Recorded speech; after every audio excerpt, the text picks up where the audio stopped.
নমস্কার, মিথিলা রান্নাঘরে জানে আপনাদের অনেক স্বাগত। আজকে বাজার থেকে টাটকা রুই মাছ নিয়ে এসেছে। রুই মাছ দিয়ে আলু দিয়ে ঝাল রান্না করব। অনেক দিন পর একটা ব্লগ ভিডিও নিয়ে চলে এসেছি। আমার ভিডিওটা শুরু থেকে শেষ পর্যন্ত দেখার অনুরোধ রইল। ভালো লাগলে সাবস্ক্রাইব করে পাশে থাকবে। প্রথমে মাছগুলো আমি আঁশ ছাড়িয়ে নেব, যেহেতু রুই মাছের অনেক আঁশ। আর আজকের মাছগুলো টাটকা তাজাও আছে, কাটতে অনেক ভালো লাগতেছিল। এভাবে তাজা মাছ কাটতে কিন্তু আমার অনেক ভালো লাগে। প্রথমে মাছগুলো আমি সুন্দর করে কেটে নিলাম।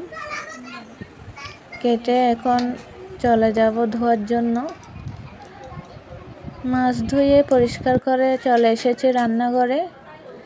যা যা লাগবে সব কিছু আমি রেডি করে নিয়েছি। আলুও কেটে নিয়েছি ধুয়ে। এখন আমি মাছগুলো ভেজে নেব। প্রথমে দিয়ে দিচ্ছি হলুদ, এরপর দিয়ে দেব লবণ হলুদ দিয়ে মাছগুলো ভালো করে মেখে নেব। কার কার রুই মাছ খেতে ভালো লাগে অবশ্যই কমেন্টে জানাবে।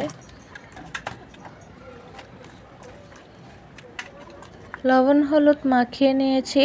এখন দিয়ে দিচ্ছি ডেকচিতে তেল।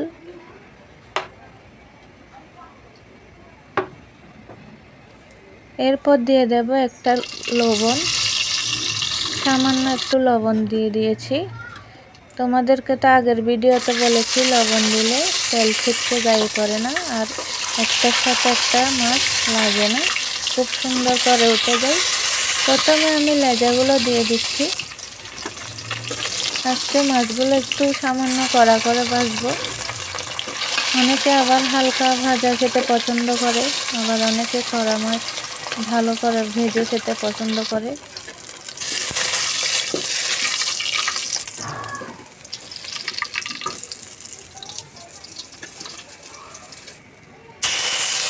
এরপর দিয়ে দিচ্ছি পেঁপেগুলো।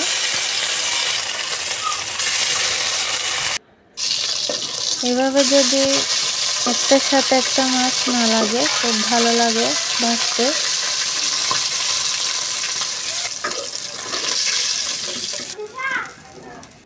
এভাবে এক এক করে সব মাছ আমি ভেজে সুন্দর করে তুলে নিয়েছি।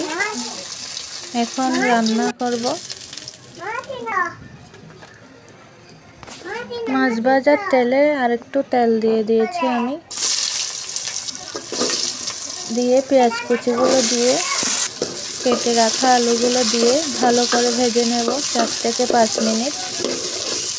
কার কার রুই মাছ আলু দিয়ে খেতে ভালো লাগে কমেন্টে জানাবে। বিভিন্ন সবজি দিয়ে খাওয়া যায়। এখন দিয়ে দিচ্ছি পরিমাণ মতো হলুদ।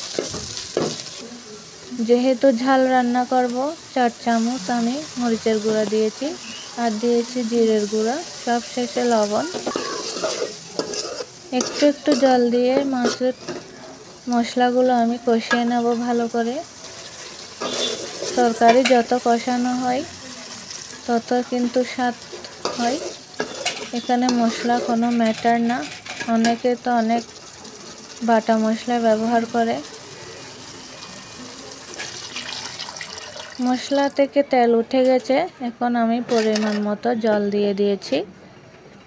এখন ঢাকা দিয়ে আমি ভালো করে আলুগুলো সিদ্ধ করে নেব। ঢাকা তুলে নিয়েছি, দেখো আলুগুলো সিদ্ধ হয়ে গেছে। এরপর দিয়ে দেব ভেজে রাখা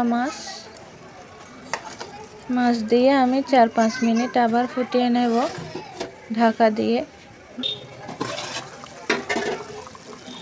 ঢাকা তুলে দেখতেছি মাছ রান্না কমপ্লিট।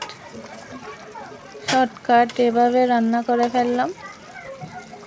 এখন আমি নামিয়ে গরম গরম পরিবেশন করে নেব।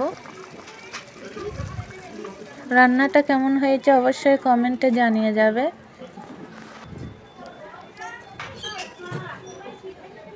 গরম ভাতের সাথে এরকম গরম গরম ধোয়াটা রুই মাছের ঝাল খেতে কিন্তু দুর্দান্ত লাগে।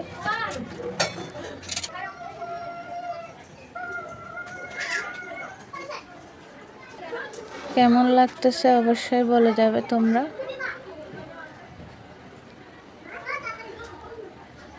মেনুতে যদি এরকম একটা রুই মাছের তরকারি থাকে আর কিচ্ছু লাগবে না, একদম গরম গরম ধোয়ারতেছে, দেখতেও খুব লোভনীয় লাগতেছে। তো আজকে খাওয়া দাওয়ার ব্লগটা দেখাইলাম না তোমাদেরকে, তো রান্নাগুলো কেমন হয়েছে অবশ্যই কমেন্টে জানাবে, ভালো লাগলে সাবস্ক্রাইব করবে। সবাইকে টাটা, ধন্যবাদ।